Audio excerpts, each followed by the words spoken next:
Most people knew Sagar for his marks, for his medals, for his achievements.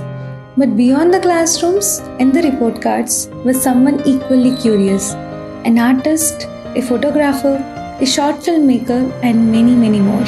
Generally ఒక misconception ఉంటుంది కదా, ఎవరైతే అంత సూపర్ చదువుతారో వాళ్ళు ఓన్లీ చదువుతారు కాబట్టి వాళ్ళు ఆబ్వియస్లీ అది సూపర్ చేస్తారు అనుకొని చెప్పి ఈరోజు 25 సంవత్సరాలు నిండి ఒక ఒక మంచిగా ఒక జిమ్కి వెళ్ళాలి, హెల్త్ కేర్ తీసుకోవాలి, వాకింగ్ చేయాలి.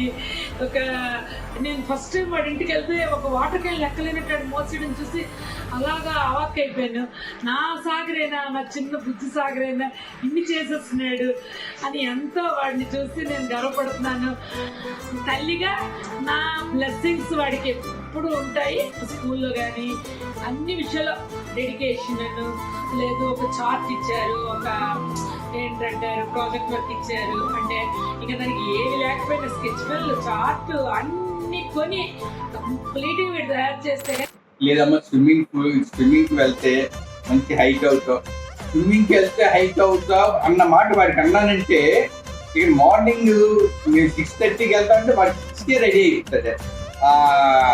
అది స్కూల్లో చదువులో ఎలాగా కమిట్మెంట్ ఉండేదో ఆటల్లో కూడా అదే కమిట్మెంట్, అదే సరదా.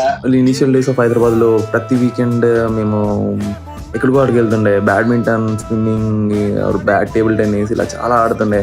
ఆర్ట్ ఒక వినాయకుడు ఆర్ట్ వేసాడు, ఎంత నేను అన్నాళ్ళు క్యాలెండర్ లాగా దాచాడు, వాడుతున్నాను కూడా. ఆ ఆర్ట్ కూడా చాలా హ్యాపీ ఫీల్ అయ్యాను.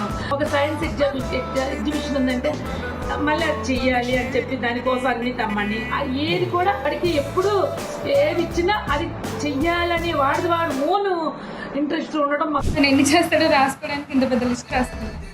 యాక్చువల్లీ అప్పట్లోనే 3D హ్యాండ్ రైటింగ్ అని, బబుల్ హ్యాండ్ రైటింగ్ అని. పెయింటింగ్ వేస్తావు, నీకు ఓన్లీ అకాడమిక్స్ కాదు, నాన్ అకాడమిక్స్లో కూడా నువ్వు గోప్ అంతే. Also Sagar good dancer, dance steps కూడా నేర్పిస్తుండే.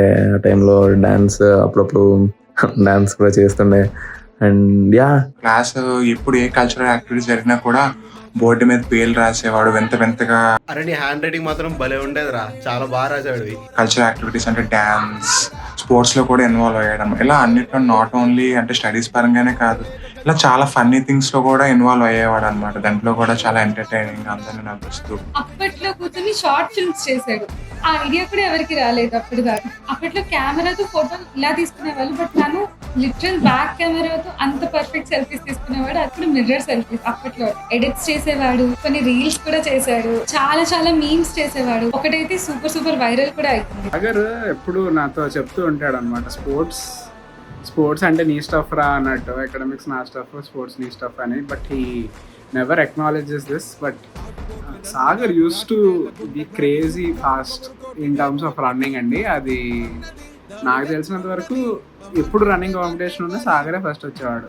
ఓటనే కాదు, బట్ యూస్ టు బి, అంటే నాకు తెలిసి అథ్లెట్ అంటది, దాన్ని ఏమంటారు జిమ్నాస్టిక్స్ అనాలా, బట్ మొగ్గలు కూడా వేసేవాడు అప్పట్లో. చాలా అంటే అప్పుడు నేను అసలు ట్రై చేసేవాడిని కూడా కాదండి, అది చాలా ఇట్స్ వెరీ రిస్కీ. అది ఎంతో ప్రాక్టీస్ చేసి తను చేసేవాడు ఇవన్నీ. అరే నువ్వు చదువులే అలాగో తోపురా, అడగక్కర్లే, దాంతో పాటు స్పోర్ట్స్ కూడా చెత్త కొట్టేసేవాడివి. అయితే అవన్నీ అప్పట్లో. ఇప్పుడైతే ఇంకా మళ్ళీ హార్స్ రైడింగ్ స్టార్ట్ చేశాడు, సర్ఫింగ్ స్టార్ట్ చేశాడు, క్రికెట్, బ్యాడ్మింటన్, డ్రైవింగ్ స్టార్ట్ చేశాడు. బాబోయ్ multi tasker. Use to learn. అది నాట్ లైక్ అంటే అందరూ ఒకలా లర్న్ చేసుకుంటే, సాగర్ మాత్రం స్పోర్ట్స్లో ఈజ్ వెరీ డిఫరెంట్. నీకని నేను అట్లీస్ట్ ఒక్క స్పోర్ట్లో బాగా ఆడేవాడిని అనుకునేవాడిని. టేబుల్ టెన్నిస్ హైదరాబాద్లో ఉన్నప్పుడు ఛాలెంజ్ కూడా చేసా, ఓడిస్తా అది ఇది అని. సర్లే ఫస్ట్ మ్యాచ్లో చిత్తుగా ఓడించు, అది వేరే విషయం. ఏం పర్లే, ఇంకా బాగా నేర్చుకుంటున్నా. నువ్వు కూడా ఏదైనా అకాడమీ జాయిన్ అవ్వు, ట్రైనింగ్ తీసుకో. హైదరాబాద్ వచ్చినప్పుడు రీమ్యాచ్ చేసుకుందాం, అప్పుడు చూస్తాను. I'm keeping everything apart.